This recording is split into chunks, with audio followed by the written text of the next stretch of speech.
তোমার নামটা বলো আরেকবার। আমার নাম প্রতিমা বর্মন। বাড়ি কোথায়? বাড়ি চিটকি বাড়ি। আচ্ছা, তুমি মোরিঙ্গো কয়দিন থেকে খাচ্ছ? এক মাস থেকে। 1 মাস খাচ্ছ।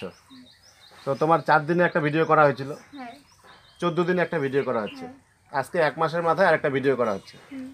তো এই 1 মাসের মধ্যে তোমার যে পরিবর্তনগুলো ঘটছে শারীরিক, সেটা সম্বন্ধে তুমি একটু নিজের মুখে বলো। আগে পায়খানার সমস্যা ছিল, ওটা একটু ঠিক হয়েছে। আগে দুধ দই এগুলো খেতে পারতাম না, ডিম খেতে পারতাম না, খালি বমি হতো। এখন ওটা খাইতে পারি। হাঁটতে পারতাম না, একটু টানে টানে হাঁটতাম আমি বাপাটা, এখন ওটা সোজা করে হাঁটতে পারি। এমনি কোনো কাজকর্ম মানে আগে করতে পারতা কি? আগে কোনো কাজকর্মই করতাম না, খায়া থালাটাও দিতাম না। এখন কিছু করতে পারো? এখন নিজের থালাটাও ধুই, মাঝে মাঝে উঠান ঝাড় দেই। মাঝে মাঝে উঠানো ঝাড় দিচ্ছ? হ্যাঁ। আচ্ছা, এমনি ঘুরে বেড়াই। ঘুরে বেড়াও পাশাপাশি? আগে তো যাওয়া সম্ভব ছিল না, মানে সবসময় মানে বিছানাতেই থাকতাম? বিছানাতেই থাকতাম, বাড়িতে এদিকে ওদিকে একটু বসে থাকতাম। আর ওই পায়খানা পেচ্ছাপের ইয়েটা?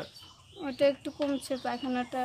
আগে পায়খানা একটু পরে পরে, মানে যতক্ষণ পেটে খাবার থাকতো ততক্ষণই পায়খানা হইতো, খাওয়ার শেষ হয়ে গেলে পায়খানা কমে যেত। মানে শরীরে কি একটু শক্তি আসছে? হ্যাঁ এখন একটু শক্তি আসছে, মনে জোর বাড়ছে যে মানে আমার কিছু হবে, আমি ভালো হবো, আগের জায়গায় ফিরবো, এটুক মনে জোর আসছে তো? হ্যাঁ। এই জোরটাকেই রাখবা আপনি। খাওয়া ও খাওয়ার পিড়ি থেকে উঠে এসে ঘরে যে 10 মিনিট শুবে রেস্ট করবে, এই টাইমটা হয় নাই। পায়খানা যাইতে পারে নাই, পায়খানা না যাইতে কাপড় চোপড় হয়ে গেল, বা যদি পায়খানা যাইতে নিল তাহলে পায়খানা লাইন ধরতে।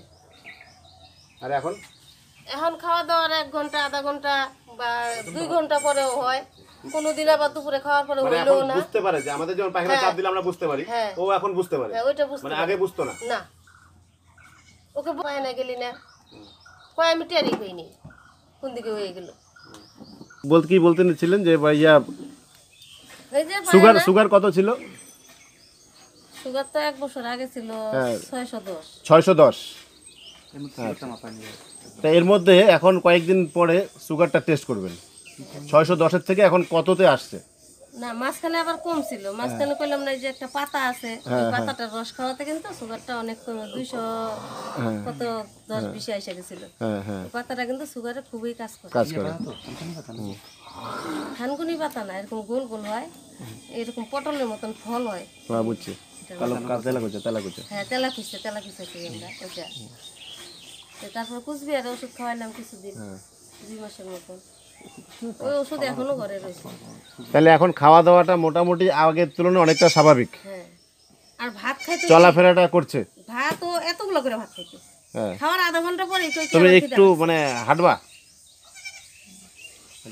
আধা ঘন্টা পরে কইতো কি আমার খিদা পাইছে, তখন আবার ওইটা করে। এখন আমাদের মতন ও টাইম দিয়ে খাওয়াই খায়।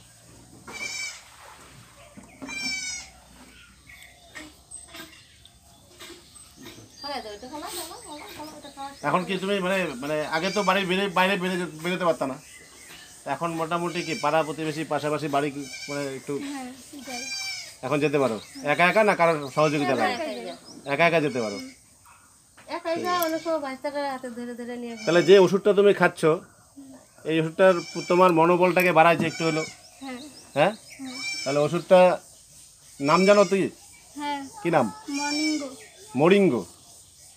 হ্যাঁ মোরিঙ্গো। তাহলে তোমার জীবনে মোরিঙ্গো অনেকটা পরিবর্তন নিয়ে আসছে, তাহলে একটা ধন্যবাদ দিবা না?